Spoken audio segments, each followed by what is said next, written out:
Hey, and good morning. We are live, except I'm getting some notice that we're not live on Facebook, but okay, whatever. They made some changes. We'll fix that later in post. Um, it's been a while. I miss you. I miss us. I'm Dan Taylor. Before Steve Conley asked me who the hell I am, and I create Dungeons and Dragons tabletop RPG content, and I also incorporate it and do it as a live actual play comedy show called Catacombs and Comedians, and then Catacombs and Creators at conventions. And that's who the hell I am. Steve Conley, take it away. Hi, folks. I'm Steve Conley. I write and draw the webcomic The Middle Age, and I make TTRPG stuff like Intoximancy and Death Dealing and The Prayer's Handbook and the recently funded Nibblemancy. And yeah, that's who I am. It's mostly for 5e. It's predominantly for 5e 2014. And yeah, that's that. You can find my stuff at steveconley.com. 5e 2014, is that what we're calling it? That's what I'm calling it. Okay. I find it's easier to say that because they're still calling it 5th edition, and so I think calling it 5e 2024 and 5e 2014 helps people know what we're talking about. I guess we could say 5.1 because that's what they called it in the SRD. Was the old one, because that's the edition of this system reference document that is in the Creative Commons that we use to build our stuff. So that was 5.1. This would be 5.2 or 5.5 or 5.1a. No, because actually it's actually called 5.1a in the document. Okay. So, yeah. I heard someone else call it 5.5. I forget who. It might have been like someone over in Ghostfire Games or something like that. Somebody's got to figure out what we're calling it. Because we will be creating content for it, and by we I mean the content creating community, right? And there was a tweet that someone posted that said, according to Wizards of the Coast, that the subclasses and the content, they specifically mentioned subclasses made for 5e 2014 will work with 5e 2024. I don't know how that functions, but there's been a lot of speculation as to how that might function, but I don't know. I'm guessing how they'll work together is as long as you don't combine the two into one character. Like you don't use something from 5.24 and 5.12 or 5.14 for the same character. It should be okay. Right. I think the tricky bit will be if they keep the language the same. So if you have an arcane wizard, let's say an arcane, what do they call it? Whatever the subdomain is for a wizard is arcane, and that's what they called it in 2014. If they also call it the same Arcane Wizard 2024, and they're two different things, and they get their bonuses at different places. They get their, one gets a feat at the start. They're really going to be different. And what will happen is if they're basically running concurrently forever, the power gamers will say, okay, you want to play a 2014 rogue and a 2024 wizard. Can you subclass into a different, and how does D&D Beyond manage all that stuff? So I haven't seen if point buy is changing. I haven't seen if, I don't know. There's a on my Discord, there's been a lot of talk about, that they can't work together. How would they possibly work on Foundry together? I don't know. Honestly, don't know. I'm not going to worry about it. Because the kind of gamer I am, I'm not a power gamer for one thing. Right. I'm whatever works good. Like when the new 5th edition, when 24 comes out, I will probably switch Catacombs and Comedians to it. Just to give it a fresh start, give it, and just tell my player. Because right now, and it's been so long since we've talked. I haven't even talked to you about the show I had June 9th at Zany's, have I? No, I want to hear about that. It's Origins. There's I think Nibblemancy was still running. Yeah, it's been a long time. It's been a minute. So, in that game, I'm the only person really I'm playing a human fighter. Right. In the Catacombs and Comedians at the lab at Zany's. Brandy's playing a tiefling druid. The other two characters, I got Elliot White, who is one of my comics who's played with me in Huntsville. He loves to multi-class and he gets into it. He does all this. And then Tyson Cox is a new comic playing with me, and he's using something from Humblewood, I think. And he's going to use something for Humblewood in our show at Gen Con at the Helium Comedy Club too. So it's all over the place. So I'm thinking when the new one comes out, I'm going to look, players, you have to go by this player's handbook, nothing else. I think that makes sense. I think what's interesting was that someone was talking lately about the number of Dungeons players handbooks. They've been discounted now. They're like $30 for the player's handbook, the 2014 player's handbook in DMG, and they're selling very well. And I don't think people are buying it necessarily as like a investment, like let's stockpile these and sell. I think the book's very popular, and I think people will be playing 2014 for the longest time. But one of the digs against 2024 that people had so far was that it looks like they just took all the homebrew we've been doing for 10 years and are selling it back to us. In a lot of ways, if you think about that as, yeah, there's been a lot of workshopping. Certainly they're not investing all the homebrew people have been doing, because that would be a nightmare. It would be a mess. But yes, they've taken good ideas that have happened for the last 10 years and putting them in the book. That's kind of what you'd hope they would do. Yeah, there's nothing wrong with that, I don't feel. Well, and I think that's why it won't change too much, because Critical Role has been using you drink a potion as a bonus action forever. And that's going to be in the rules now. So a lot of people will be like that. They're going to be like, oh, the rules have caught up with my table. Yeah. And so there'll be no growing pains there. But you will always have those, people who will be wearing T-shirts where drinking a potion is not a bonus action, just because they're, Yeah, that's true. That's very true. Unfortunately, those people will be the loudest on the interwebs. Maybe, yeah, I think so. Well, so I felt for potions, I felt the writing was on the wall for that, because it seemed like when I saw Critical Role did that, I thought that makes a lot of sense, because you're not taking your whole turn to drink a potion. Like it finally gets around your turn to the table. I drink a potion, I guess next. That seemed weak. So the idea of making it a bonus action seemed really like that's what it should be. So when I made the Intoximancer, I said, as in the rule, level 6, you get to drink potions as a bonus action. Thinking that, so does that perk go away now that it's baseline? I don't think so, because I made it so that if you use an action, you get enhanced effects from the potion. So it gives an Intoximancer a reason to use their full action to drink a potion. So 5e 2024 doesn't change the Intoximancer. So at 6th level, do I get to drink 2 potions as a bonus action? I just double fisted. I don't see why you couldn't, because because you could drink one as a bonus action. If you take an action to drink it, you get added effects. I would think that you'd be able to drink 2. I put nothing in there that said you couldn't. So this just an idea. Now, when you do your zines, I don't have one. I've got them all, but I don't have them on my desk because I cleaned up my desk because I'm having guests later. Then nice. I need to show up my office. They're all these beautiful hardback, wonderful works of art. Not zines, but anyway. Fair enough. You should. How many do you have out now? 4 3. Counting Nibblemans? Fourth's on the way. You should put out a pamphlet zine called, 24 or whatever, that has the changes that you can implement. I don't know if we're allowed to yet. To me, that's it. Some people are starting writing for 2024, but there's no SRD for 2024 yet.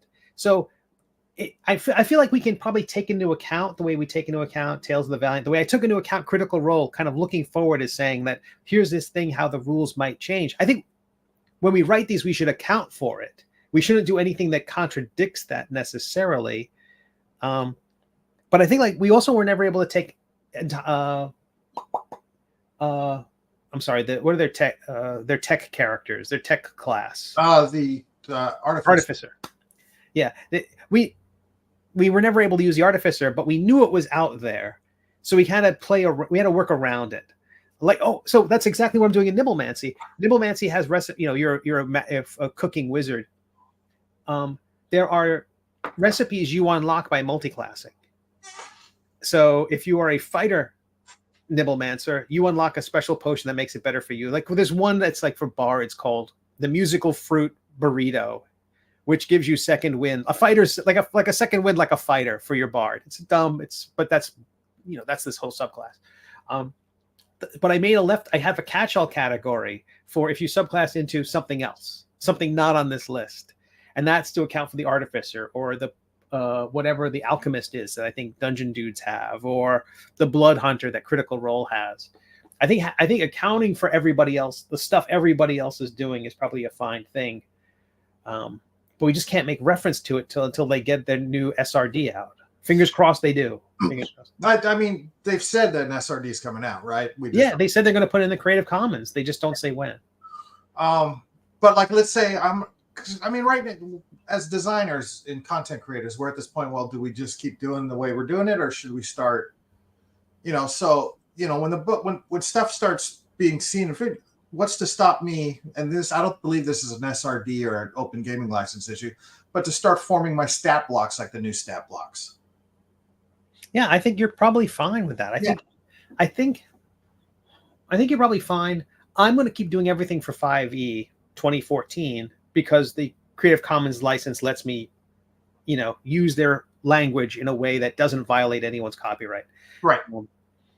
But,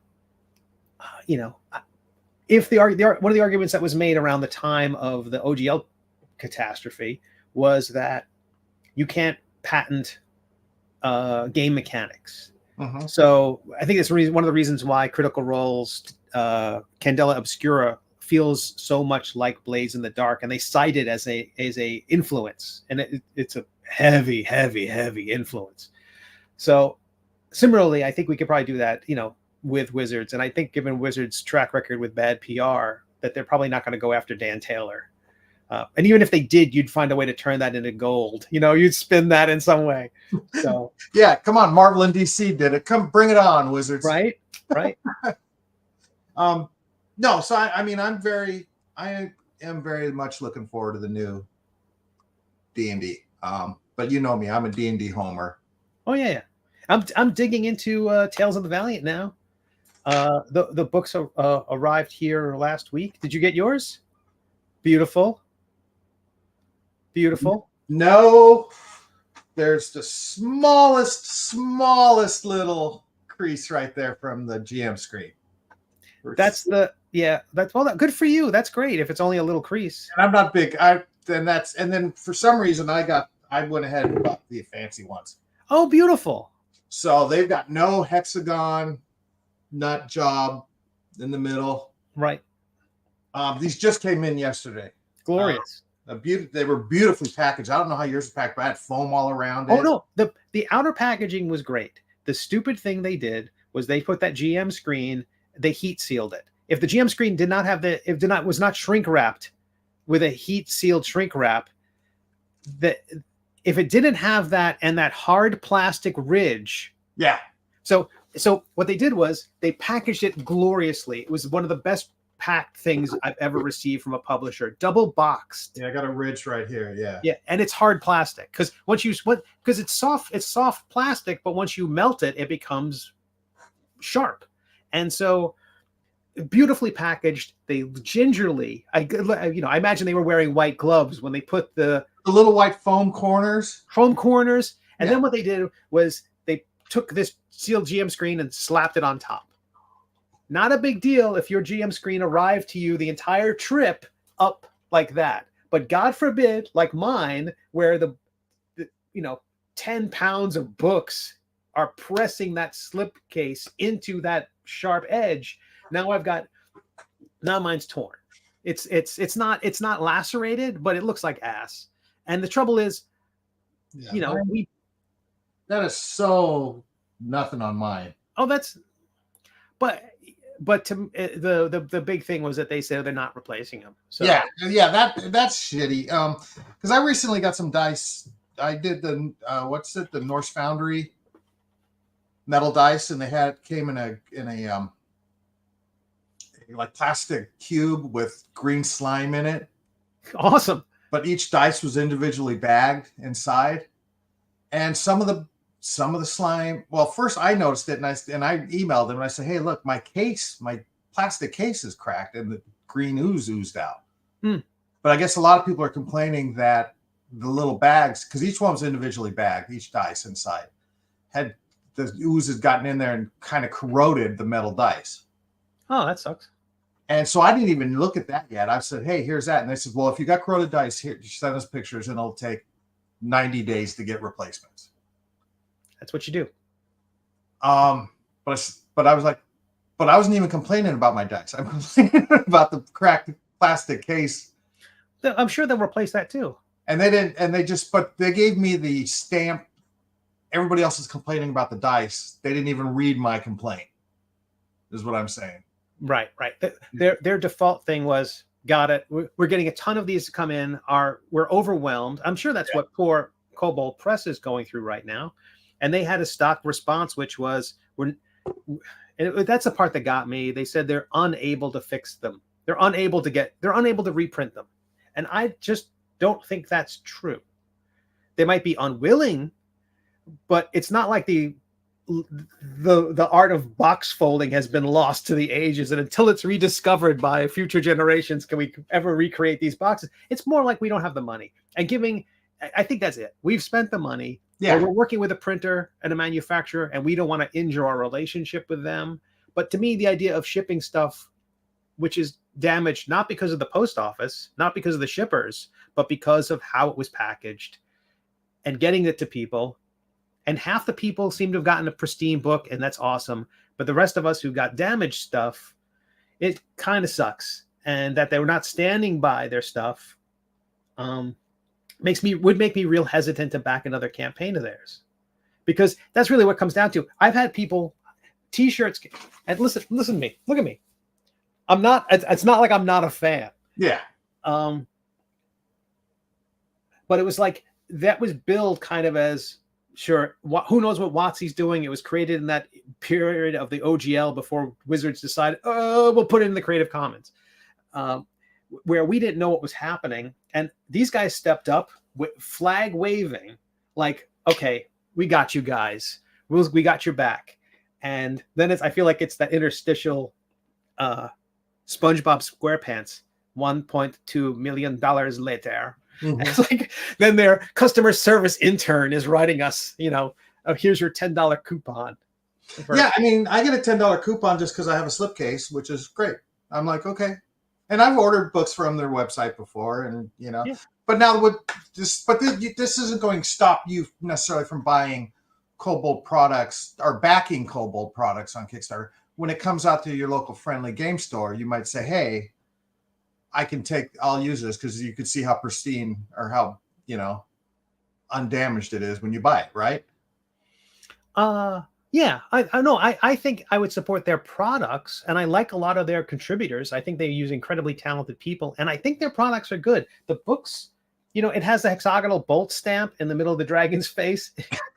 In terms of face planting, not great. Literally face planting.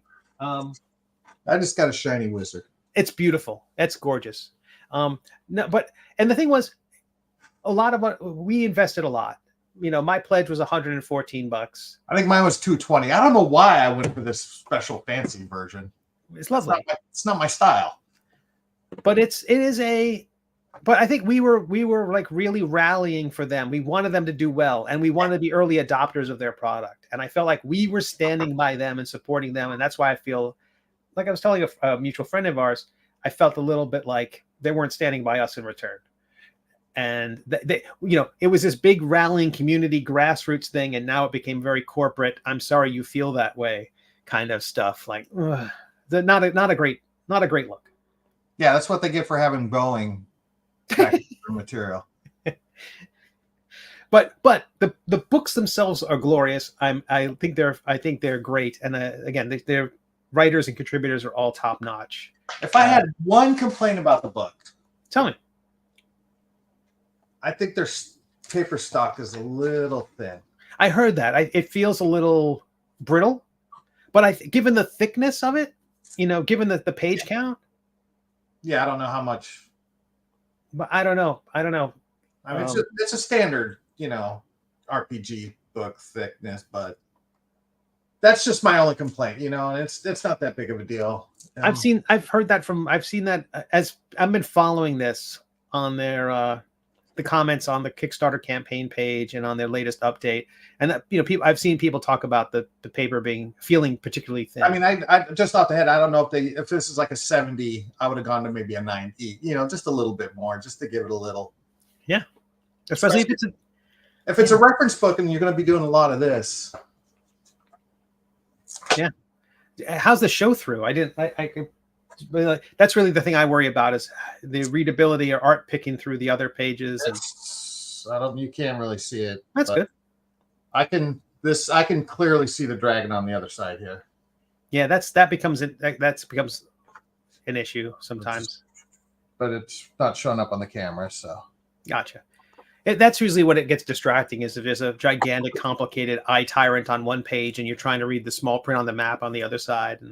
But again, the art's lovely, and I'm excited to read more about it. I think overall, I'm pleased with the product. Yeah, my dungeon master is going to be he's going to be running Tales of the Valiant. He was one of these guys who felt a little hurt by Wizards of the Coast, and they're going Tales of the Valiant. So I'll play it. I'm going to, because I've been talking about Pirate Tales. Where is it? Right here. My book here. Turning that into an RPG, just a setting. And while I was at Origins, and we'll talk more about Origins, I did talk to the pirate board guys. Cool. And it seems like whenever I go to, because the pirate, the Morkborg stuff's a little dark for this actually, but it's a pirate game, system that exists. So I'm like, so I went to talk, and it seems like almost every booth when I go to talk business with someone, be it, creating a book or designing a book for an RPG, the setting that I own, or, trying to find the dice for my 4D20 thing. And it's always, well, you need to talk to this guy, and this guy's not here. He's not at this con. And I'm like, well, you should have your guy at the con. Well, they weren't at the convention at all. No, he was at the con, but the guy to talk to wasn't at the con. Right. That's right. Yeah. Yeah. Wow. Well, he's in Europe right now. And I'm like, well, good for him. Yeah, but I'm thinking, if you're at Origins or Gen Con, you should have the guy to talk to should be there. Sure. You're used to comics. You're used to the comics world where the editors are there, and yeah. I talked to one dice manufacturer, and I'm like, hey, I've got these dice. I want to talk about bulk dice, and I didn't mention that it's going to have a big pot leaf on the D20. And the guy said, well, you got to talk to this guy. But he was there. The guy was there. He was just talking to somebody else or setting up something. He said, okay, I'll wait for him. But while I was talking to him, the first guy, or while I was waiting for him, the first guy says, yeah, I got him some custom-made rosary dice and all this stuff because he helped me through, and then my church didn't land. I'm like, oh, crap. How am I going to talk to this guy about my pot leaf D20? But I didn't just want to walk away. So when I did, I brought him because he kind of went, now, yeah, I heard, I understand, don't worry about it. And he's like, I'm not judging you. And I'm like, yeah, he goes, no, it's a great idea, but I just can't do anything that related to that. I'm like, fine, that's cool. Yeah, we had a pleasant conversation. Everything was good. I'm not bashing the guy, but at least they had the guy there. Right. Yeah. And that's his thing. Every other custom dice guy I talked to, or booth that I talked to, are like, well, you got to talk to this guy. Well, where is he? Oh, he's not here.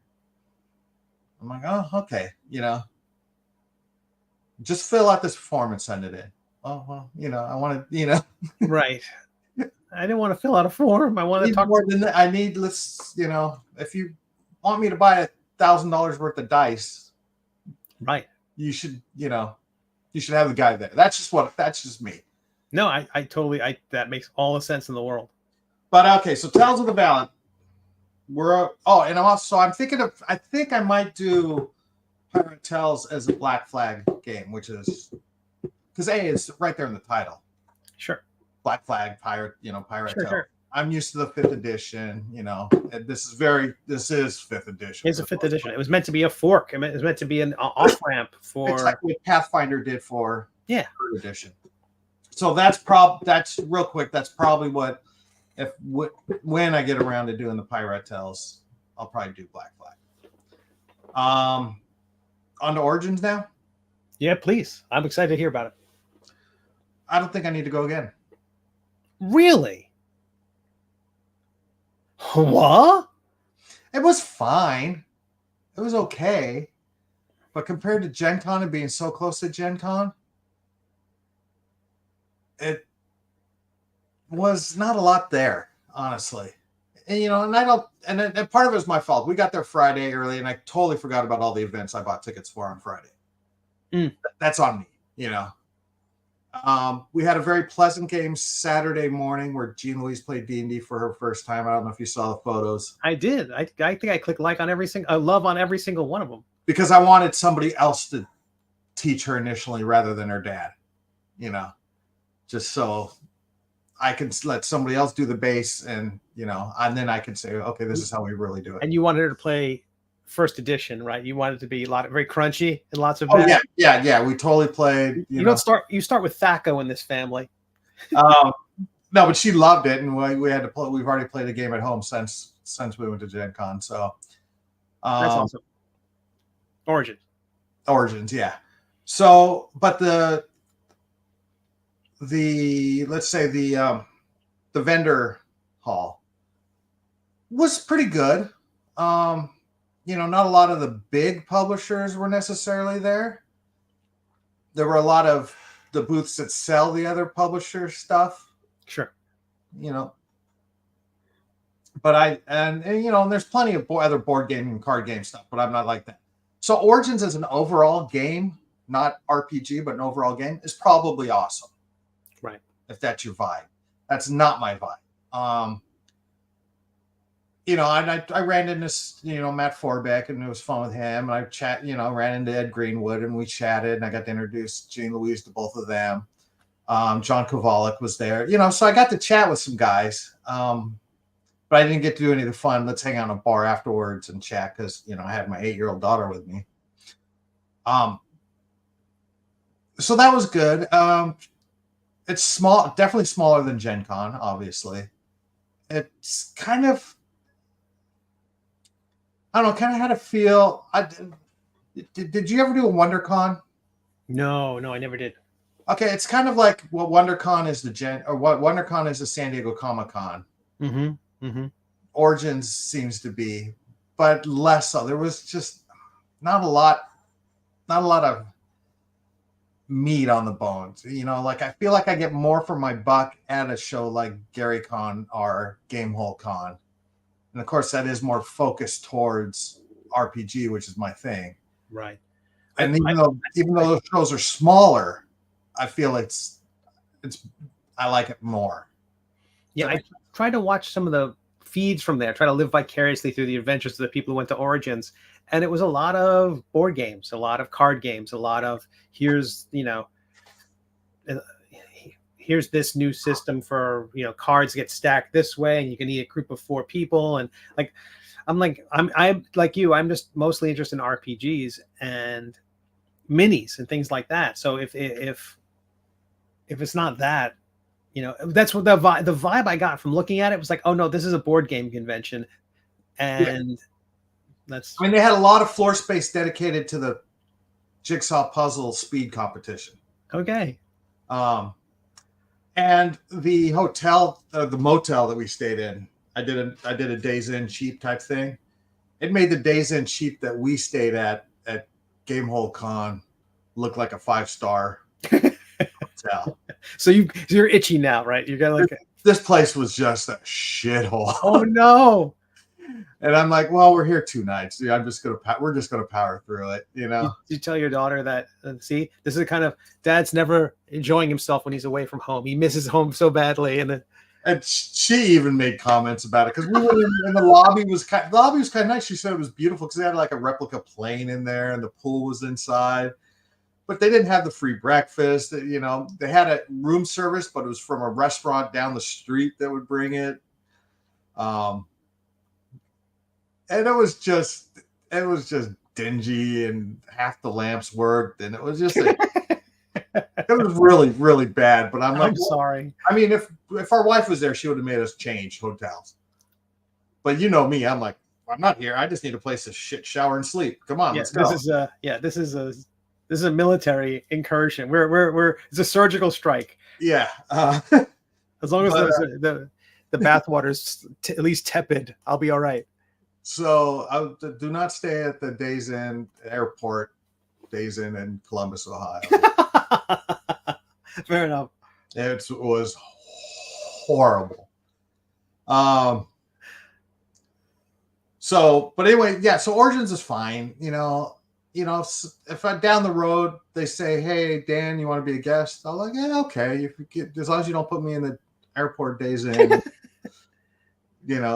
But even like some of the other guys would tell them, like the guys I was talking about, like John and Ed and Matt, they had dedicated tables and hours for signings and stuff, but they made no announcements or anything. So Ed was doing nothing at his table. Just sitting there, Yeah, it looked like there was like a foam core sign that said, "Here are the hours people are going to be at their." Yeah. And then I imagine it was probably printed in the program book, maybe, but that's not enough. But it was just like, it seemed Gen Con's a much better run show, and definitely Gary Con and Game Hall are much better because there's a passion behind that. I think that must be nice to get some quality time with those creators, though, right? If they're not busy. Oh yeah, if that's your thing. And I'm not saying that's not my thing, but I know those guys now, so I'm just like, I just get the bullshit, and a real potential customer would walk up, and Matt would have to, "Oh, that's just Dan. Don't worry about it," which is fine. Yeah. You're a good booth wingman. Yeah. So like I said, I don't know if I'll go to that show again. It was a good introductory show, I think, for Jean Louise. I'm glad you were able to see it before you made a decision to exhibit there, that sort of thing. Yeah, I would not spend money to exhibit that. Like, I was talking to some of the dice manufacturers, are more of the custom dice, the artesian dice. Sure. And there were like 14 of them there, so there's a lot of competition. And one said, "Yeah, I don't, it's just, I don't know if it was worth it." And I'm like, I get it, Yeah, there were quite a few of them who pour their own resin, and they have their own molds, and they're really particular about their molds, and they know which guys use the molds that, those molds are cheap. There's a whole thing. That's a whole community. You could probably do a weird best in show documentary about dice people. Yeah. And because also a lot of them are getting just drop ship stuff from like Alibaba. They're just getting stacks of dice and selling them like they made them. And now this is my rag on dice vendors. It seems like a lot of people I want to be involved in this. Dice is the easiest way to go. Yeah. And I'm not like there are artist dice makers, who put the dioramas in the cleared, things. And Jean Louise goes, "Ooh, I want that one." I go, "How much is it?" And they're like, "Well, this one's $150. I'm like, "No, you don't." Move on. I'm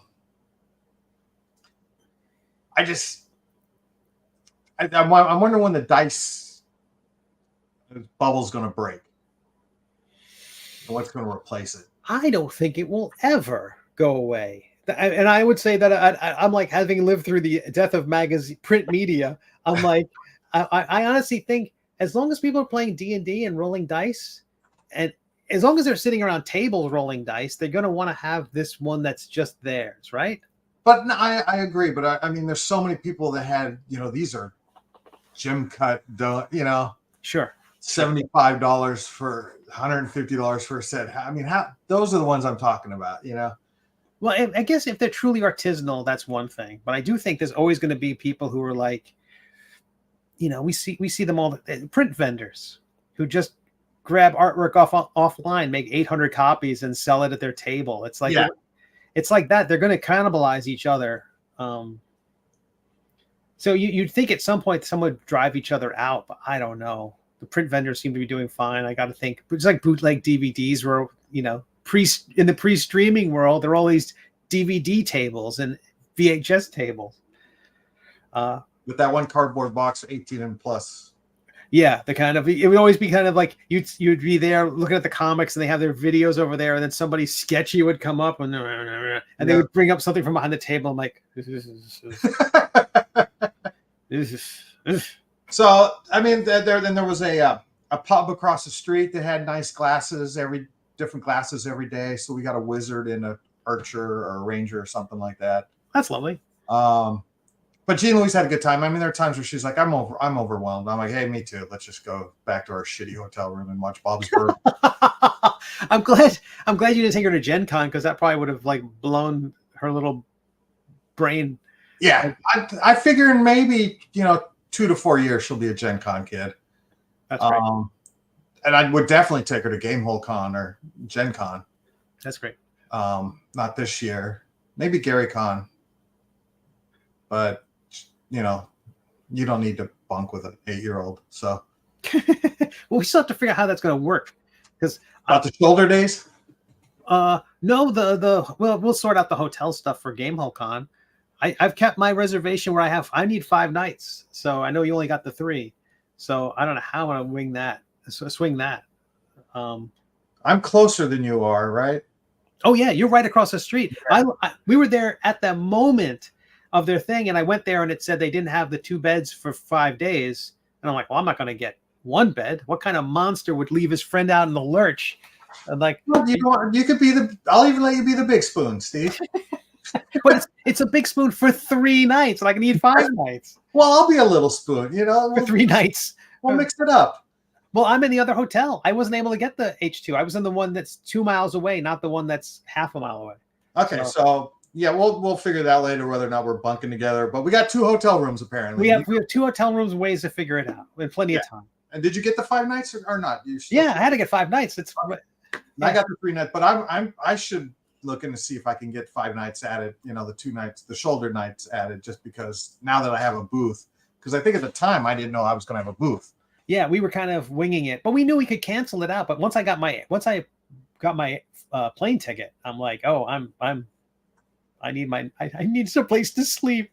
Right. And I don't want to be at that Days Inn by the airport. I'm terrified now.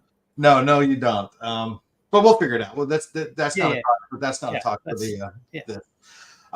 So Catacombs and Comedians at the Lab at Zany's. We did a show June 9th, and it was great. You sent me a video. Yeah. Thank you for that. Did you watch it? I watched. I skimmed to the part you talked about. I haven't watched it from the beginning. Where where my edible kicked in. Is that what happened? Yeah. Fantastic. I was just like, oh, huh?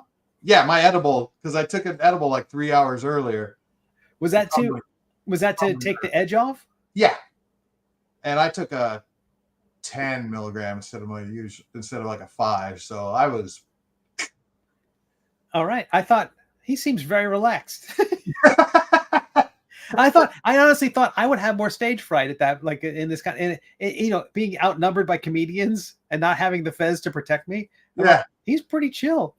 No, yeah, it was a great, and I got the whole video. The video is, I think I have it up on the Catacombs Comedians YouTube channel if anybody wants to check it out. It's the whole show, and I really haven't promoted it as being available yet. But anybody can watch it, because we already have our next date for the Lab. It's going to be August 25th. That's awesome. So hopefully we get enough people in there, and it's just a regular thing. But almost everybody at the Catacombs Comedian show had played D&D before. Oh, the wow. audience. Usually there's a lot. It's maybe half and half. But so a lot of people knew the game. It was a lot of fun. The crowd was good. They were all. I had played with 2 of the comics before,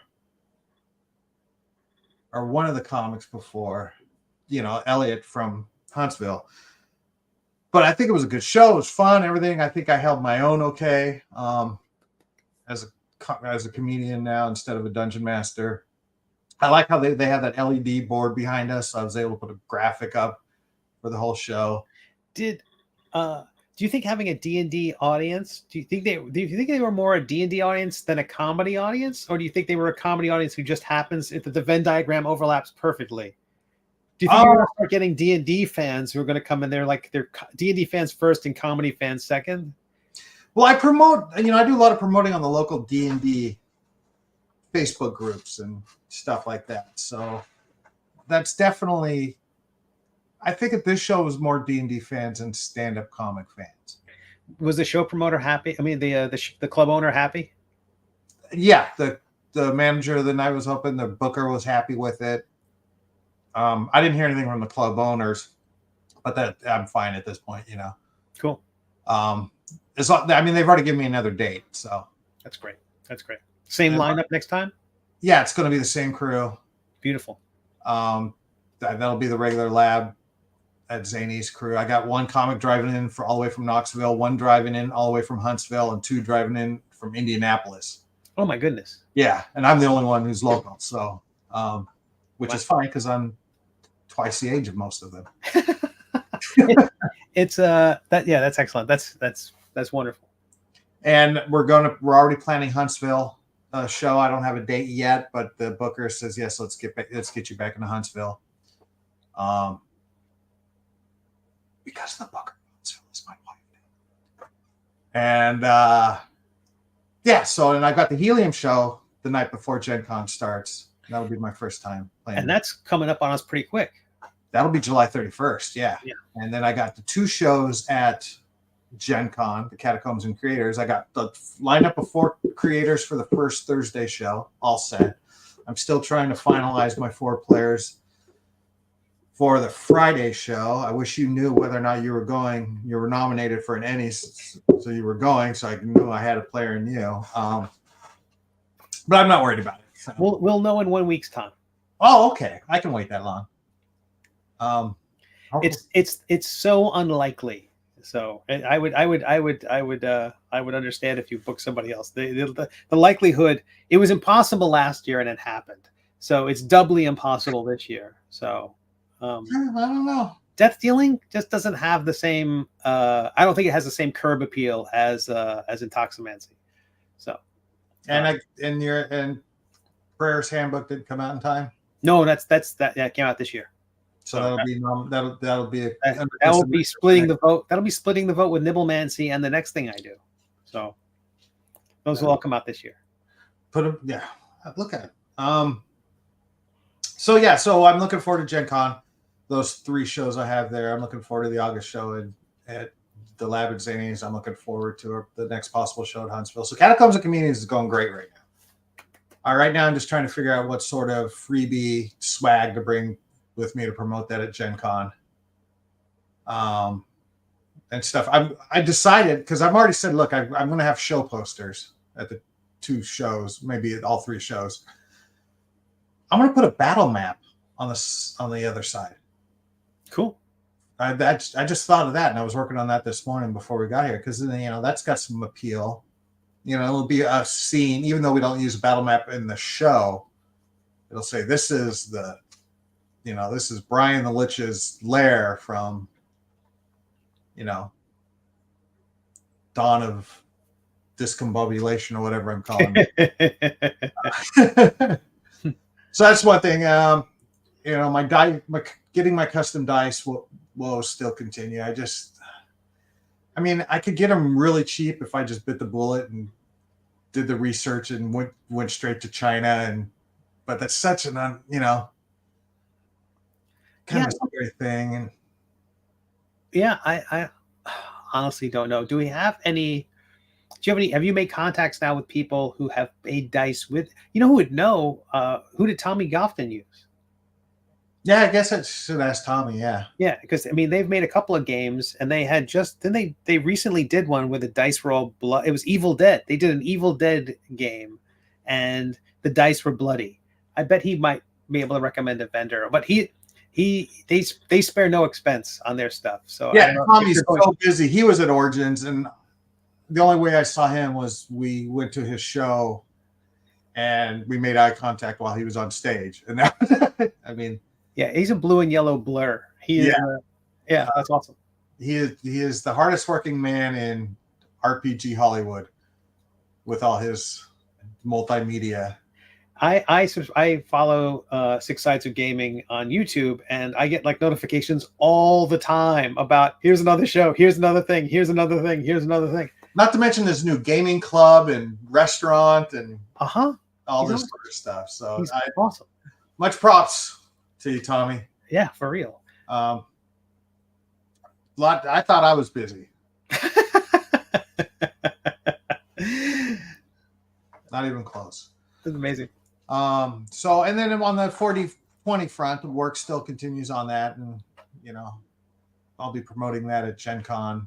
And the the backer kit for that will probably be running during Gamehole Con.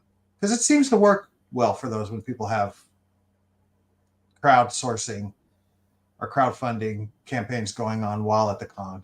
I think that's a really good way to promote stuff. I mean, I think it gives you something extra to talk about. If people don't have this, if there's nothing on the table that you're selling, that, you might have Pirate Tales, you might have, a couple of other things, but you're not, having this other thing. I think that's what Crooked Moon did with the Tales of Adventures. I think I had to skip Heroes Con. I was under the weather, and sadly, but that was my current Kickstarter for my webcomic, collecting my webcomic.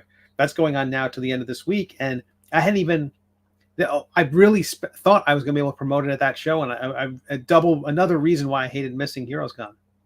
Yeah, you throw up a QR code and back this now, and yeah, and it's the thing is, like, you, especially if you sell 1 or 2 books and say book 3 is kickstarting right now, people are like, oh, I'll just go sign right up, and so a missed opportunity, sadly. But yeah, I think that's it in my round of stuff. What else do you got? I am continuing. My webcomic is back on a weekly schedule. It had been on that schedule for a while. So every Wednesday, a new episode of The Middle Age is appearing on Webtoons, Tapas, Go Comics, and my own website. And I'm working on Nibblemancy. I shared some new monster art lately, I think, for the gelatinous dessert and the Critical Role. I'm doing a lot of painting of food. It is very weird to do this because the food doesn't all have eyes on it. It has. I've thought it has to be. It has to be something a character would want to eat. It's not all monsters. So I'm painting cookies and painting cupcakes and muffins and. I knew you would eventually just do that. A burrito and all this stuff. So it's a lot of that for Nibblemancy, and then thinking more and more about strategy for my Kickstarters, because I feel like I've made some blunders lately, and I feel like I can fix those. A lot of what my thinking has been, I will get a simple placeholder Kickstarter page up, get it through Kickstarter system so I get the placeholder. But I feel like I want to make sure that it's better before I even launch. I want it to be something beautiful so that even if it is automatically approved by their system, because my Kickstarters have a good track record, there's basically a favored producer kind of tag that projects we love. Not that, but something else. It's more like a status for me as a Kickstarter creator, not for the individual projects. I haven't had a project we love in a while. They haven't gotten that. I thought for sure my comic one would, but they approve my stuff like that, and that gets them to get the preview page up so I can start collecting the email addresses. But I feel like I'm putting the cart before the horse a little bit. So. Yeah, I'm so far behind on promoting 4D20 lately. I really. Well, you got the show. You were pushing Pirate Tales for a while. That became your focus for quite a bit of time. Yeah, many irons and many fires.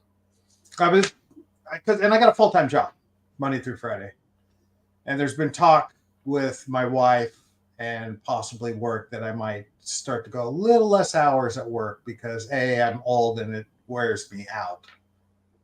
I'm on my feet 7 to 8 hours a day solid at this job, and my knees are going, no, Dan, you need to sit down.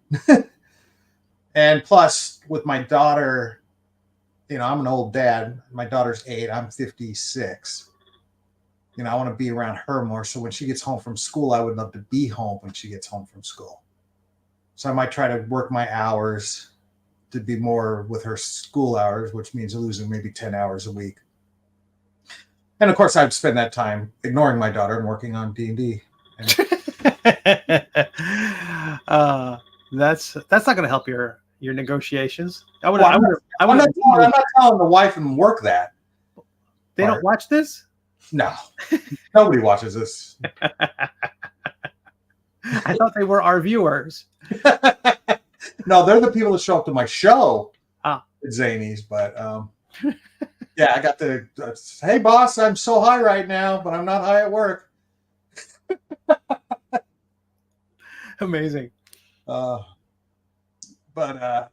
so and I'm seriously starting to think about doing a little pro, DM for hire stuff. Cool. I mean, it's out there. People pay for it. They do. There's quite a few services. You get a good enough reputation. I know some people, through online communities and stuff like that, that's what they do full time. So yeah, I just do supplement my income with that. So I'm sort of leaning towards a soft retirement to work more on the stuff I love to do. Well, the logic of replacing those 10 hours with DMing. Yeah. I mean, that seems like you could probably just start doing the DMing, and once that brings in enough money to replace the 10 hours, then just cut the 10 hours, and it's not even a negotiation. At that point, it's like, hey, I've already covered it. Not to mention the money we're saving on childcare, after school child program. Sure. Yeah. So, yeah, the wife hasn't balked out it completely. We're going to ease into it, maybe 2-3 days a week to start. So we'll see how that goes. We get really in-depth and personal here at Mazes of Muses, but it's all part of roaming the labyrinth of creativity. But thankfully, no one watches. So yeah. This is just with the out. Between you and me, Dan. How do you wrestle? How do you juggle professional life, creative life? Vanity projects with. It is a struggle. It's a struggle. It's a struggle. Between that, like surprise bills, surprise health problems, all that stuff. How do you make it all work? How do you make it all?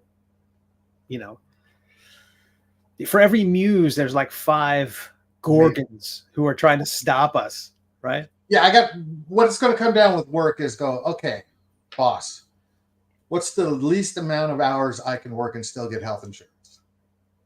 Right. Do you provide health insurance for the family? No. Okay. My wife's got her own health insurance that covers it for the kid. Got it. And the health insurance I get at work is cheaper than the health insurance if she were to put me on her program. Sure.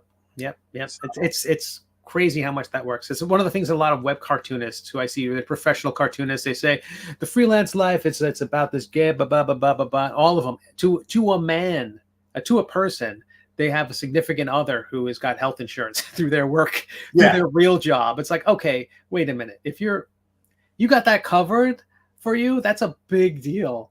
That's like saying, here's how you be a freelancer. First of all, you get someone to pay your rent. No shit. Yeah. You get somebody to pay your mortgage or rent, to put food on the table. And when you have to be a freelancer and you do the heavy lifting at the same time, that's when you're, flying without a net. Yeah. And I don't think I could do that. It's because, how could I focus on one project long enough to get it done to the fear of hunger focuses the mind. Yeah. What you start doing is I do a lot of my sketches on overdraft slips, overdraft notices. And this is why you're also doing nibblemancy, because you're hungry all the time. Yeah, it's going to be. That's why you did Intoximancer, because you were drunk, drinking your woes away, like Hemingway. You wanted to talk about my next subclass. It's sleeping in your car paladins. No health insurance rogue. Yeah, right. Yeah. I think you got a thing here. All right. I think on that lovely note, I think we'll wrap it up. I'm not sure. I don't know if I'll be there next week. I might be traveling, just doing family stuff on Saturday. But fingers crossed, I see you next week. No worries. We've kind of thrown out our regular schedule out the window. But we were talking about maybe bringing in some guests at some point. Yeah, I got to start working on guests. I can definitely bring in some comics. Talk about Catacombs Comedians. I can definitely bring in some creators who are going to be on the thing. I mean, not because one of the things is when you become one of my creators, I get your email address. You're much easier to contact. Get Chris Perkins in to talk about that new thing he's working on.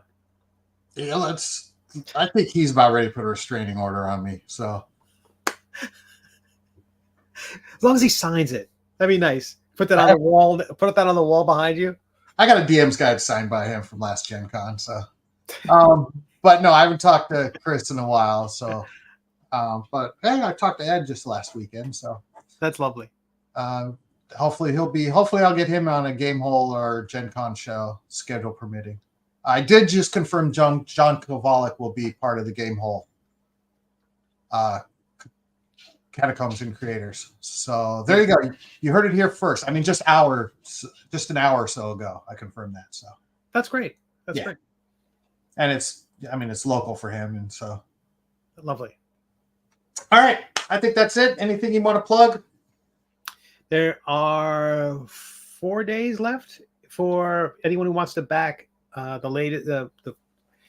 What is it? The Middle Age Volume 3 is on Kickstarter. This is Volume 1. You can pick up all 3 volumes. They're over on Kickstarter. If you go to steveconley.com/Kickstarter, you can find it there. You go to search for Steve Conley or The Middle Age on Kickstarter. It ends on July 3rd at 10 p.m. So if you want to check it out, there it is. You're going to do fireworks when it... Normally I end on a Thursday, but I decided not to try to compete with the 4th of July. So ended it a day earlier. And Catacombs Comedians, if you're in the Nashville area, please check out the lab at zanies.com to get your tickets for August 25th. August 25th. They wanted to do it earlier in August, but I said, look, I'm just coming off of Gen Con. I don't think I'll be ready. Right. But hopefully, I'm thinking now we may be in a groove, and if we keep the audience at least to where it's been, we'll do it every other month at the lab at least. That's beautiful. That's beautiful. Oh, and the backer kit for Nibblemancy is available now. So if anyone wants to make pre-orders, if you missed the Nibblemancy campaign, you go to nibblemancy.com. That'll take you to the Kickstarter. You can click the pre-order button. That'll take you to backer kit. So nibblemancy.com. And of course, I've got all my shows at Gen Con.